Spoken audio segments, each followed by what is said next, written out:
Newman là chuyên gia IELTS của Hội đồng Anh, đồng thời là quản lý học thuật chương trình tiếng Anh người lớn, sẽ chia sẻ với chúng ta những thông tin về đề thi IELTS cũng như là các bí quyết về chương trình 4 kỹ năng trong kỳ thi này.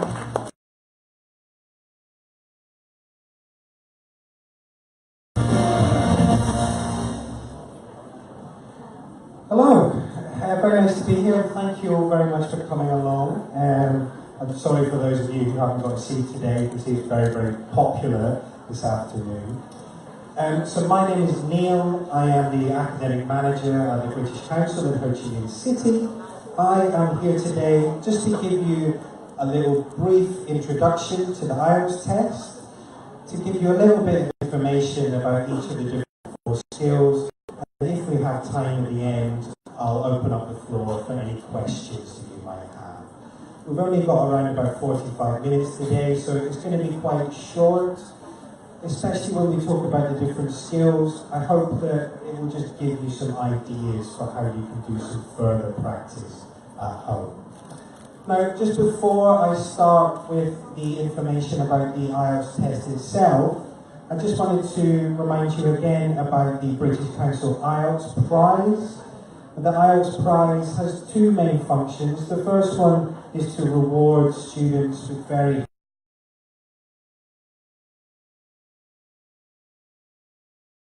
think about applying here. And the second purpose of the test is to give those of you who are going to study in a different country some funding to go and do that. So if you're thinking about studying in America or Australia or the UK,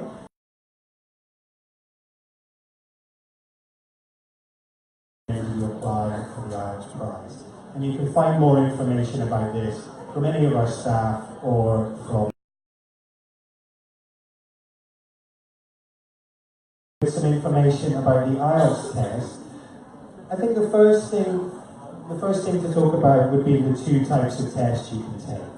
So the older and more traditional one is the paper test, and we have recently launched the test, the computer test. So we can now run the computer test as well as the paper one. When it comes to the 2 different tests, so we have the IELTS paper and the IELTS computer test here. They're very, well, they're the same in many ways. So we have exactly the same content, listening, reading and writing, and the face-to-face speaking component with an examiner. You'll see that the main differences are to do with how long it takes to get the results and when you can take the test. So with the computer test, you can choose 5 to 7 days every week that you take the test. Not so much availability for the paper test. When it comes to the length of the test, the lengths are exactly the same between the 2 tests as you go. So that will be the first thing for you guys to decide whether you want to take the test on paper or whether you want to take the computer test. And again, you can find lots of further information on this from any of our staff today or from our website. Okay, let's talk a little bit about the test. Can I just ask before we begin, who's taken the IELTS test before? Maybe a few? Okay, alright, good. Okay, so I think most of us should know that the IELTS test has 4 parts to it. So we've got the listening and the reading. Those are normally the ones that our test takers in Vietnam perform the best on. And then we have the writing and the speaking parts of the test. So I'm just going to run through very quickly some important information for each of the different skills. Let's start with the listening component of the test. Now, when we're thinking about the listening test, what we want to think about is the different types of questions we might get. So for listening and for reading, there are about 8 or 9 different tests, 8 or 9 different question types that you can answer there. So one of the question types is sentence completion. So we can see in this example that we're going to be completing the missing boxes in our different paragraphs. Now, we have the question type, sentence completion. And when we're practicing for the test, we always want to think about strategies and techniques that we can use. Now, some of those strategies and techniques include things like identifying synonyms. So synonyms, words that have a similar meaning. The other one we might think about is paraphrasing. So describing things in a different way. We also want to think about making predictions, whether we're predicting the word or the phrase or the answer. And then we want to think about which grammar is going to be most appropriate to answer our question. Another example of questions in the listening test is the multiple choice. So you can see here, we've got along the top a statement, and then we have 3 possible options to answer that question. This will come up again and again in the IELTS test, but we always want to read carefully and think about keywords in the test. Okay, so make sure you've identified what are the keywords to help you in the question.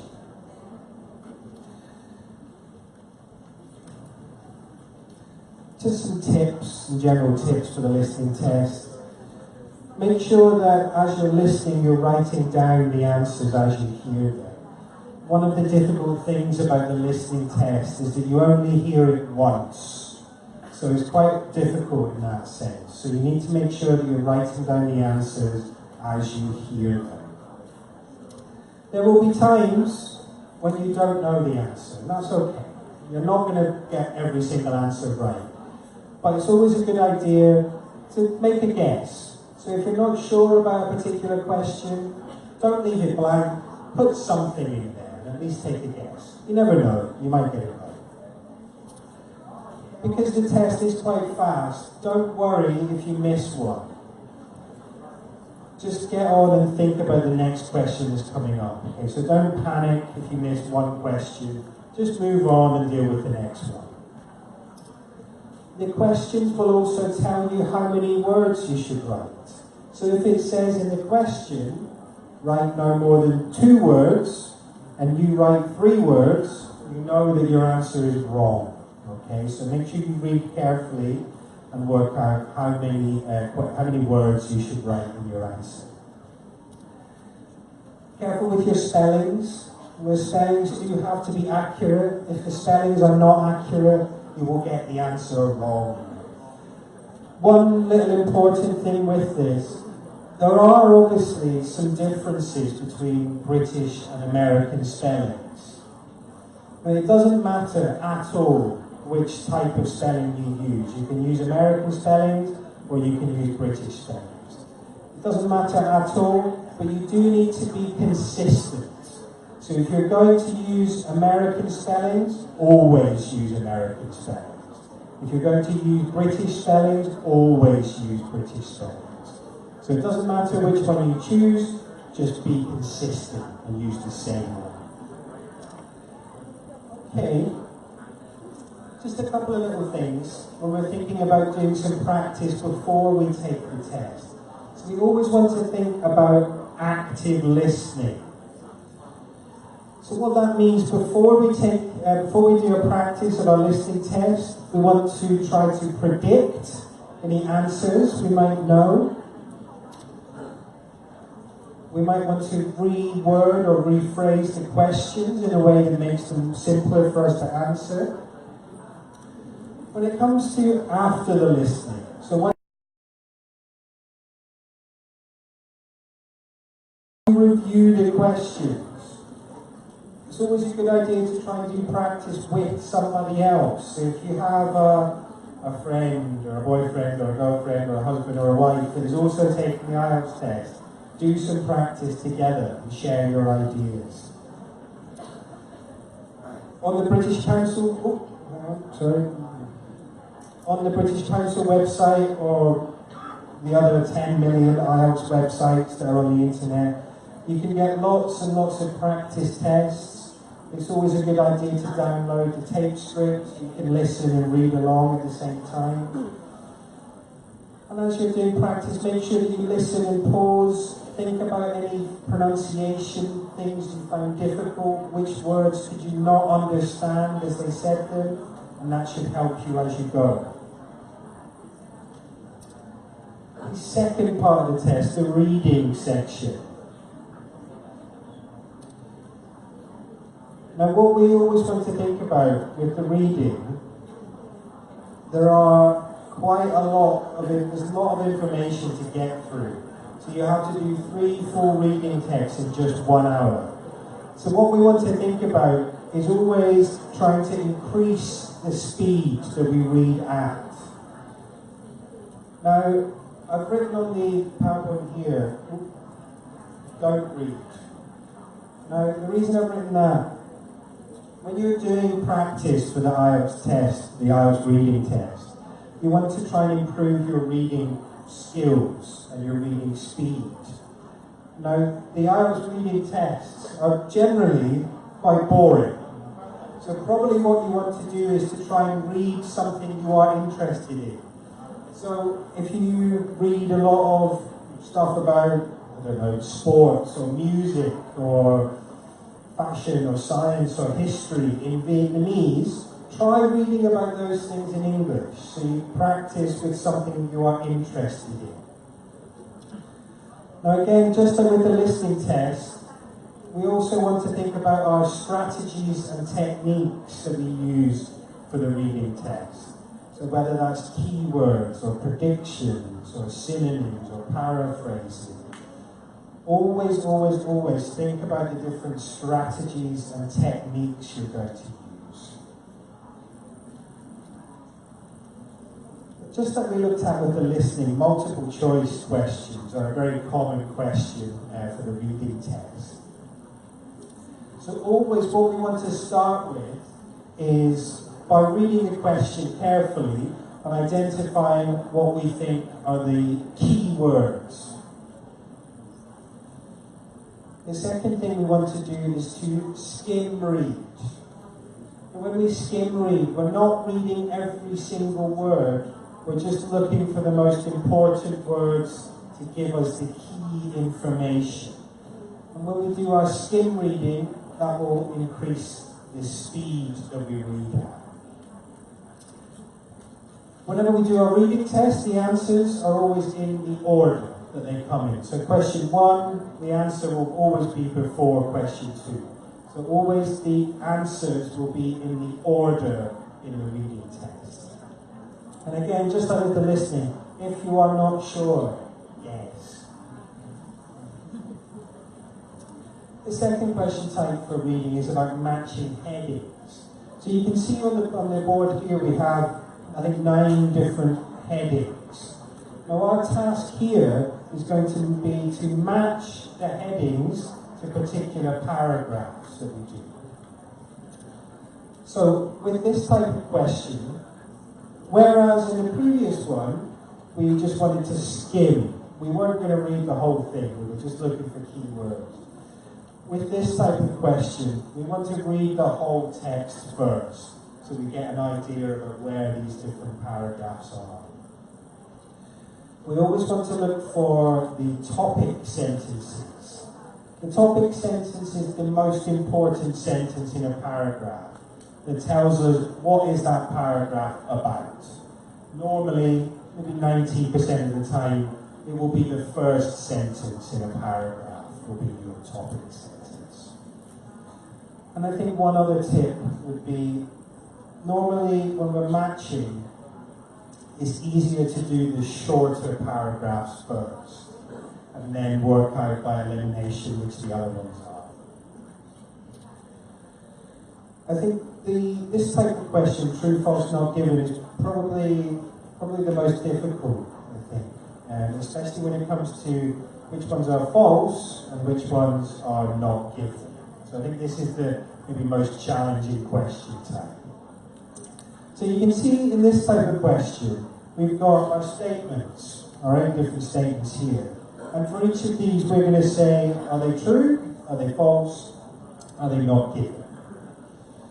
So what we want to do like with all of our questions, is start by identifying the key words in the question. So let's look at number 2 here. So we can see in this one that our key words are going to be rider, identity, and card. So those are our key words. And once we've got our key words, what we're going to do is to try to locate that information in the text. So we say 1, 2, 3, here are our key words, and then we look for those words in the text. Once we find them, we know that the answer will be near those keywords, probably in the same sentence. So keywords and then locate in the text as we go.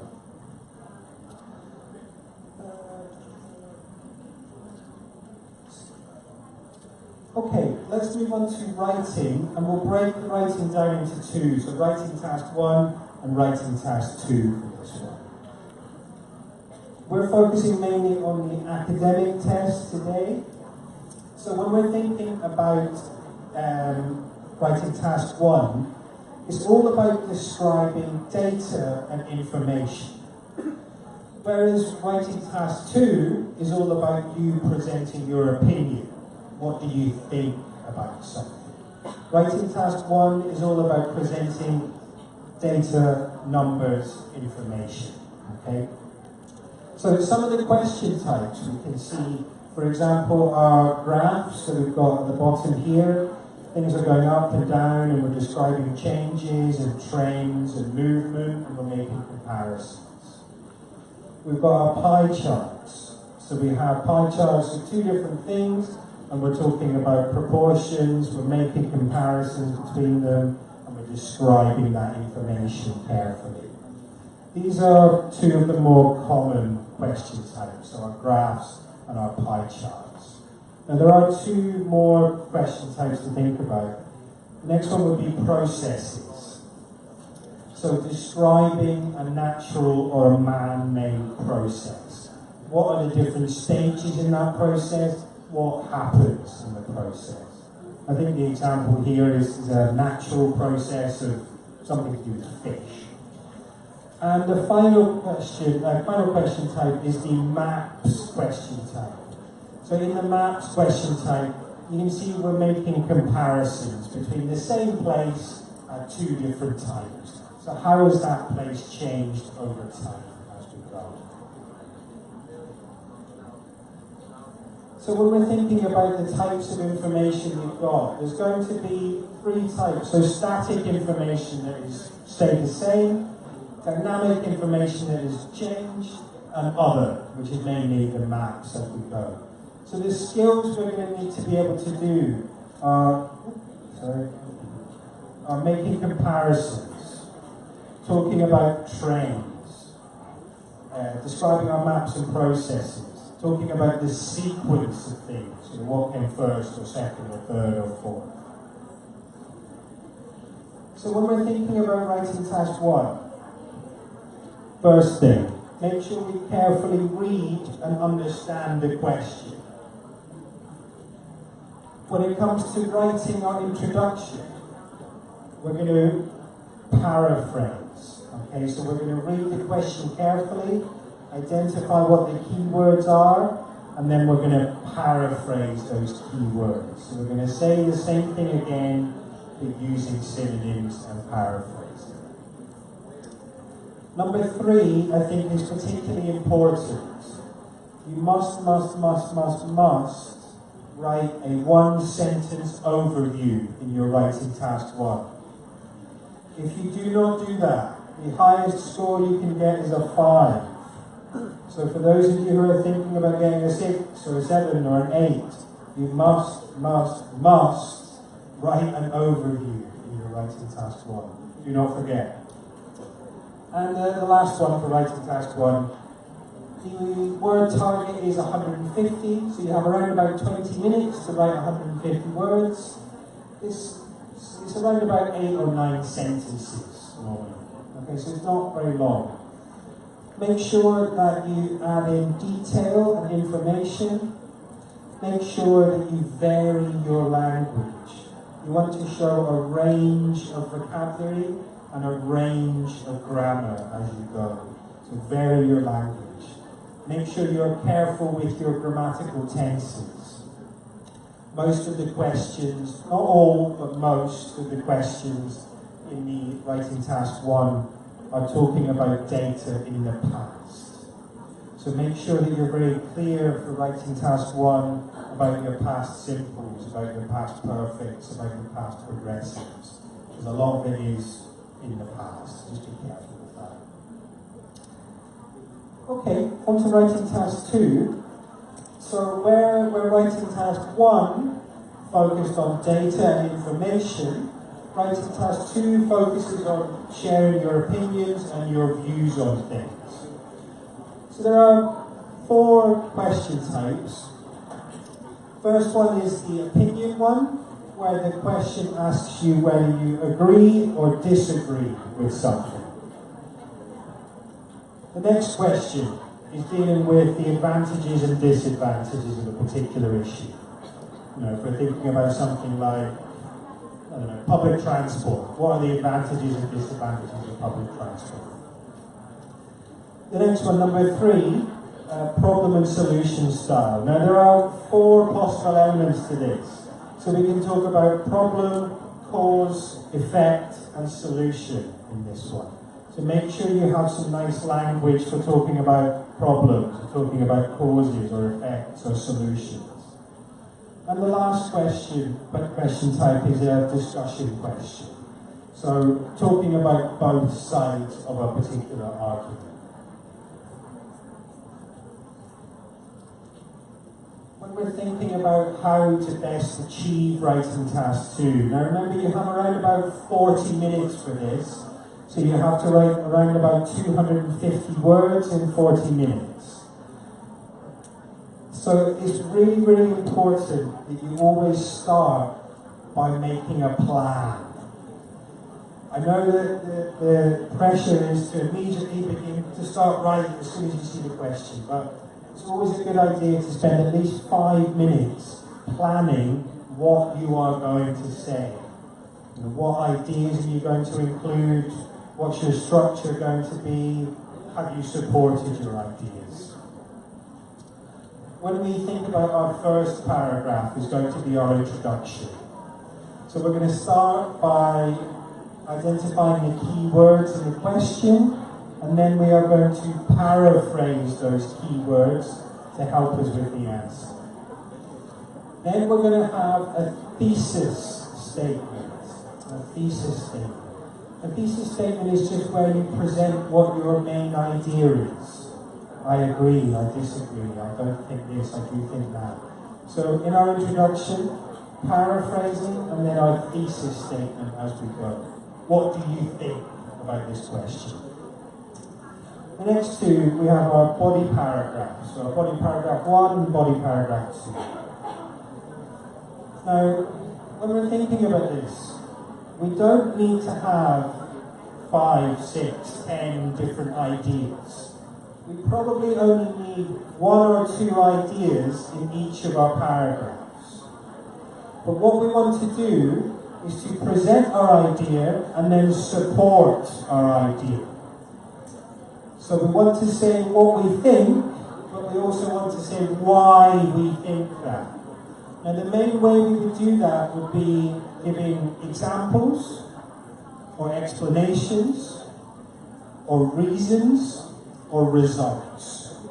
So make sure you have your idea and you support that idea. Why do you think that thing? Reasons, results, examples, explanations. And then finally, at the bottom, we're going to have our conclusion. Now remember with the conclusion is not for new ideas. So you don't want to put any new information in the conclusion. What you want to be doing is having the same kind of thing in your thesis statement as you have in your conclusion. Saying it in a different way, with paraphrasing and synonyms, but the idea should be the same between the thesis and the conclusion. So restate it, not rewrite it. Okay, so just some quick tips for writing task 2. Make sure that you read and understand the question carefully. Make sure that you provide support for your ideas. When you're doing your practice, time yourself when you're doing it. Remember, you only have around about 40 minutes for this. So, even if you can write a very, very good task 2 answer, that takes you 4.5 hours, that's not really going to be very useful for you. So make sure that you practice in the time that you have. And I think the biggest one for you guys to remember, I think, would be the one at the bottom, here. Obviously, I don't need to tell you this, but there are a lot of differences between English and Vietnamese. And one of the big differences is in the writing style. The writing style in Vietnamese and the writing style in English are very, very different. So what we want to think about is when we are studying a course or working with friends or studying online, we always want to try and get some model answers. So what we want to do is look at the model answers. What language do they use? What structure do they use? How do they answer the question? And then your job is to steal that language from the model. Look at the language, steal it. Look at the structure, steal it. Copy it. Do the same thing. So that's a big thing for you guys to remember.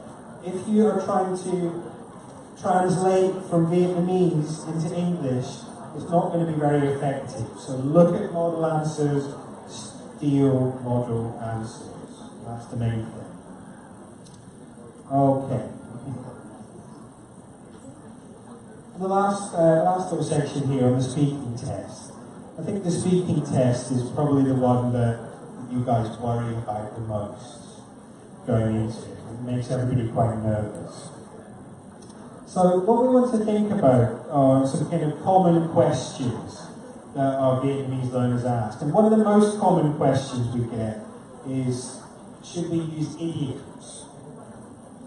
So here's an example of some text that has lots and lots of idioms in it.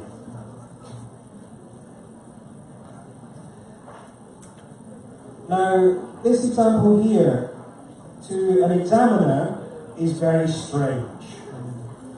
It has too many idiomatic phrases in it. It doesn't sound natural. So, for those of you who are thinking, do I need to learn a lot of idiomatic language? You do not. Okay, I think our Vietnamese learners focus too much on trying to learn idiomatic language. What you need to focus on is having a range of different language, and not lots of slightly strange idiomatic language. Pronunciation. Pronunciation, again, a big difference between English and Vietnamese, and one that obviously a lot of our students worry about a lot. Now, when we think about pronunciation for the IELTS test, there are two things that we need to think about. Number one is the sounds of English. So making sure we can say our s or sh or sounds nice and accurate. The second thing we think about is the features of pronunciation. So we have the sounds, and then we have the features of pronunciation. Let's do a little test for you. What do these little red dots mean? Stress. Okay, so again, stress is one of the features of pronunciation. And stress is obviously very different between English and Vietnamese as well. Okay, so you did stress well. What are our blue arrows? Intonation. Good, okay. So when are we going up or down with our voice? Again, intonation. Huge difference between how intonation is used in Vietnamese and how intonation is used in English. So do some practice on that. What are these ones that we've got here?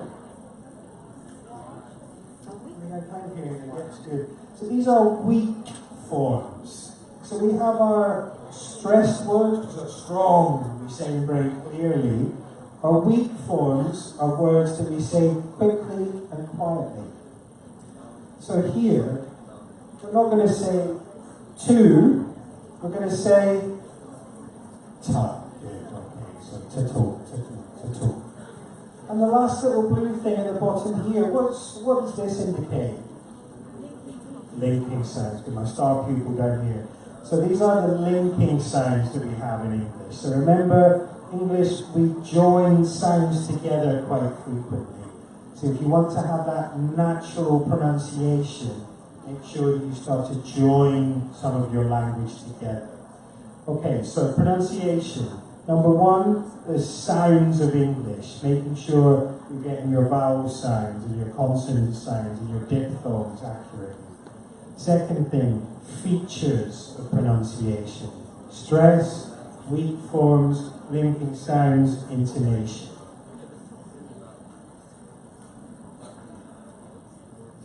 Okay, let's just very briefly talk about common topics.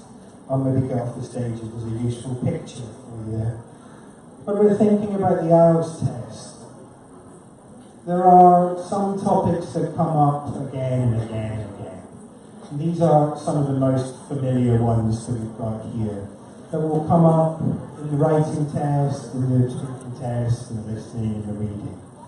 So what you guys need to be thinking about is learning, not a lot, but just a little bit about these common topics. So if you get a question in, I don't know, writing task 2 about studying, you have an answer to give for that. Or if you get something in speaking part 2 about your hometown, you have an answer for that. So look at those common topics and make sure you have something to say on each of those.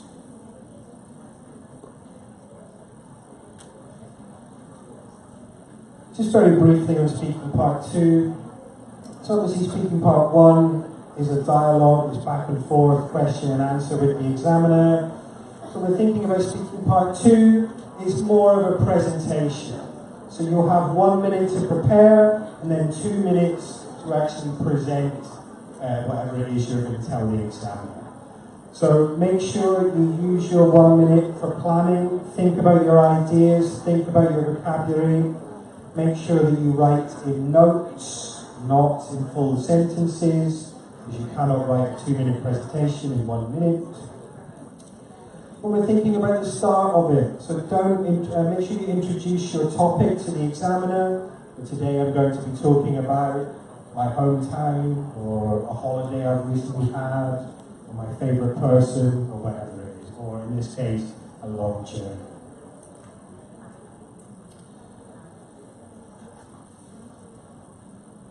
Most of the time you should be familiar with the topic in part 2. Sometimes it might ask you about something that you're not sure about or you don't have any experience of. Unfortunately, you cannot give the question back to the examiner. Once you have the question, that is your question.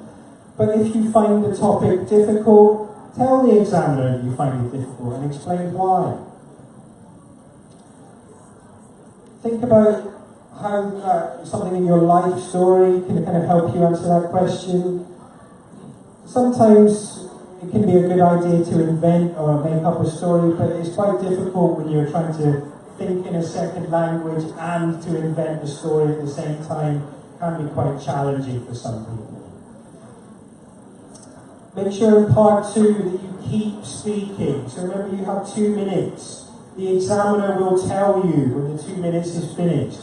So keep that speech going as long as you can. Here's an example of a kind of question that you might get asked in speaking part 2. So we can see that most of them will be broken into different parts. So you will get, in the first case, the topic. So in this case, a childhood event. And it will then ask you to talk in more detail about a variety of things. So in this case, we can see our key words are when, who, and how felt. So those are the things that we're going to describe in our story. When did it happen? Who was it with, and how did I feel about that event? And then we might add some extra detail to keep our story going. In this case, an explanation. Another example here. So in this case, we're describing an old person. Our keywords are what, how often, and what again, and then we are explaining. And the last for the speaking test is part 3. Part 3 of the test is again a dialogue, question and answer format. The examiner will be able to rephrase the question if you're not sure about what that question means. You can ask him or her to phrase it in a different way. Just like we talked about with the writing, make sure that you extend your answers where you can. So give that extra detail, give a reason, give an explanation, give a result, give an example. And again, if you don't know the answer to a question, say that you don't know the answer, but explain why you don't know the answer. So it's okay to say, I don't know, because something, something, something, but it's not okay just to say, I don't know. Okay, so make sure, if you're not sure, you explain why you're not sure. Okay, I think we've got another few minutes left, another 3, I think. So, would anybody like to ask any questions?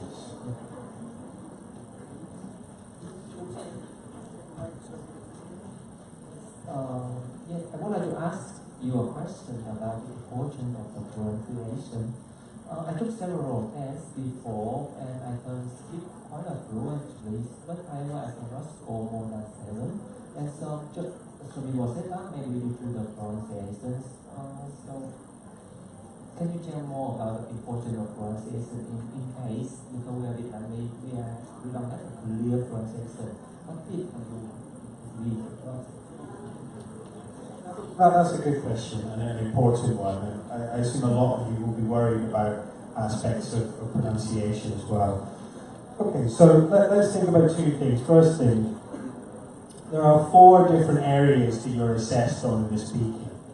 So we've got our grammatical range and accuracy, we've got our lexical resource, which is vocabulary, we've got our fluency and coherence, which is the ability to keep speaking, and we've got our pronunciation. Now, pronunciation counts for 25% of your speaking grade, so it's equally weighted between those 4 things. So, for example, if you're a very fluent speaker, but your pronunciation is not so clear, then maybe you will get a high mark for fluency and a lower mark for pronunciation, and it might balance out. The second thing I think is to be aware of, firstly, what common pronunciation problems Vietnamese learners have, and then to think specifically about the pronunciation problems that you have. So if we think about common pronunciation problems for Vietnamese learners, firstly, the 2 TH sounds. So the ones that we have in free, think, the ones that we have in this and that. And we don't have the TH sound in Vietnamese, but we do have it in English. So that's a very common one that Vietnamese learners often make mistakes with. The second things that we might think about would be the length of our vowel sounds. If we think about the difference between something like bit and beat, the main difference there is the length of the vowel sound. Now that is another common problem for Vietnamese learners. So make sure that you're very clear on your vowel sounds as you go. What you can type in just on Google is common pronunciation problems for Vietnamese learners. And what that will come up with is the most common issues that are to do with the differences between Vietnamese and English as we go.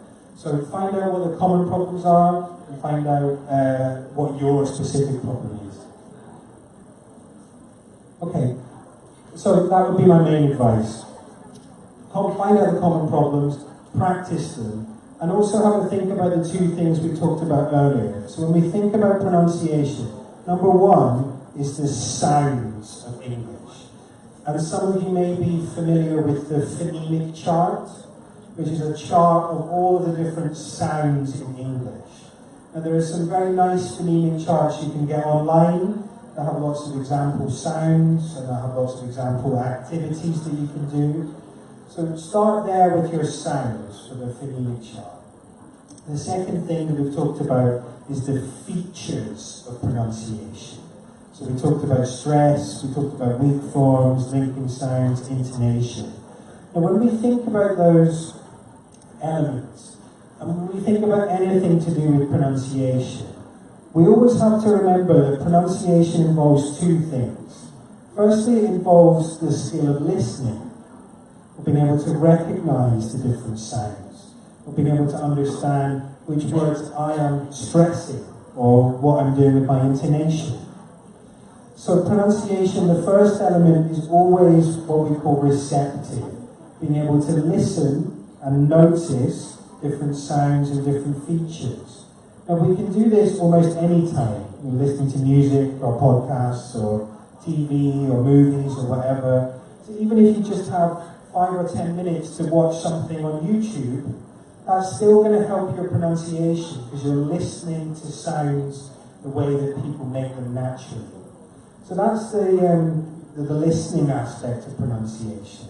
And the second aspect is obviously the productive part, when you're making those sounds, when you're copying the stress or the intonation that somebody's got there. So I guess kind of 3 things we talked about there. 1, identifying common problems. 2, thinking about the sounds and the features of pronunciation. And number 3, recognizing that pronunciation involves listening and speaking. Any other questions? Regarding to speaking, I would like to know how it's common about the grammar and how many questions is effective for and the typical listening. Just like with pronunciation, grammar will count for 25% of the mark. So there's the four criteria: lexical resource, grammar, fluency, coherence, and pronunciation. So grammar is 25% of the grade.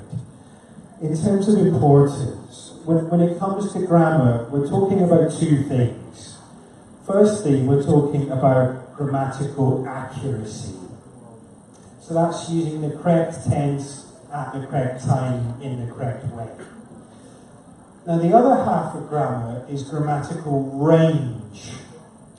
So whereas accuracy focuses on making sure you use the correct tense at the correct time, when we think about range, it's about showing you can use different types of grammar. So we can think about 2 different imaginary candidates. So we have candidate A, who is very, very accurate, who can use, let's say, the present simple and the past simple, but does it very, very accurately.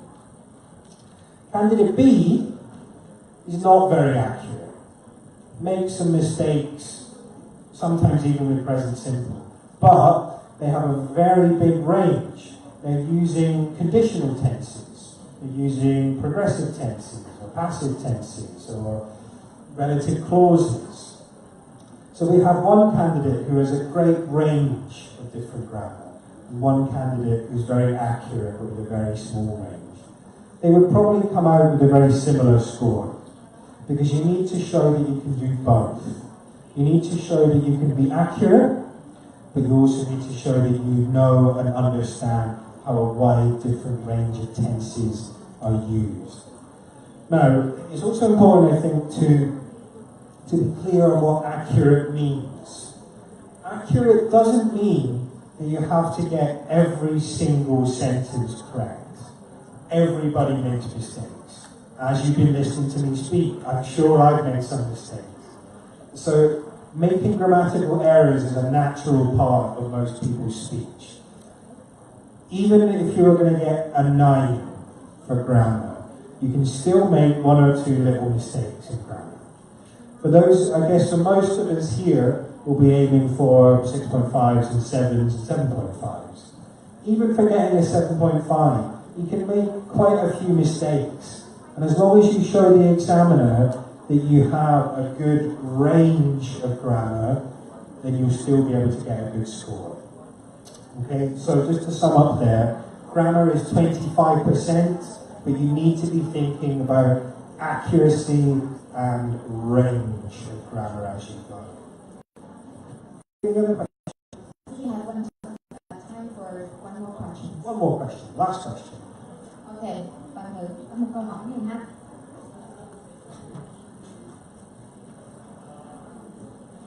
Yeah, so I have heard that when you take the speaking exam, it's usually pressure. So I want to ask that how can I lessen that pressure? That is an excellent question. I don't know the answer to that. You're right. I mean, a lot of people, very naturally, do feel quite stressed and worried when they go in to do the test. Do I have a solution for that? Not really. Make sure you slept well the night before. Don't be hungover. I think it is important to remember why the examiner is there. The examiner wants you to do the best that you can do. When we look at the criteria, part of our training is to always try to move candidates up as far as we can on the score. We want you to get 7s and 8s or whatever. So the examiner is not your enemy. The examiner is your friend in many ways. I know when you go into a room and there's a man or a woman there who's going to test you, it's always very worrying. But try not to get too stressed. The examiner wants you to do well, so so have a smile on your face. The examiner should have a smile on his or her face. You know, we all want you to do as well as you can.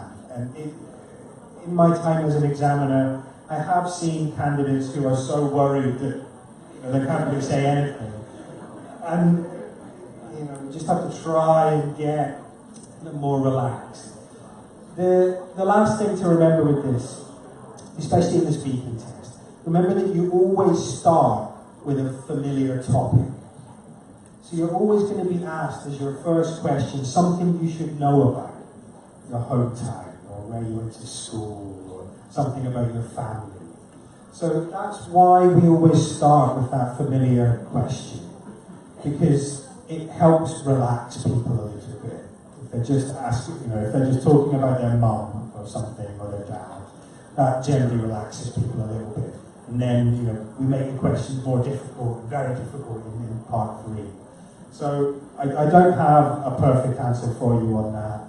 Try to do as much practice as you can. Make sure you watch a few videos of IELTS tests on YouTube so you understand what the test is going to look like. And remember that the examiner wants you to do as well as you can and is your friend and not your enemy. Okay, I think we're out of time now. Good luck to all of you. Thank you very much for coming in today. I hope to see you. Thank you for very important information. Tôi biết là tất cả các bạn chúng ta ở đây có rất là nhiều câu hỏi dành cho các cái hạng mục thi của chứng chỉ thi IELTS. Cho nên là chính vì vậy mà trong phần sau của chương trình chúng ta sẽ có một cái phần hội thảo nhỏ với một speaker của chương trình sẽ nói sau, chúng ta sẽ hướng dẫn chúng ta kỹ hơn về cái kỹ năng nói trong kỳ thi IELTS ha. Và bây giờ chúng ta sẽ nghỉ giải lao trong vòng 10 phút. Thì trong cái 10 phút này chúng ta có thể tham quan các cái quầy tư vấn ở xung quanh đây trong tại hội trường này, hoặc là các bạn cũng có thể tham dự các cái hoạt động chụp hình ở booth ngoài kia. Và sau 10 phút chúng ta sẽ quay lại hoạt động của chương trình tại hội trường này. Về thông tin tư vấn giáo dục Vương quốc Anh với đại diện của Hội đồng Anh, và phòng B01 sẽ là phòng intersection của đại diện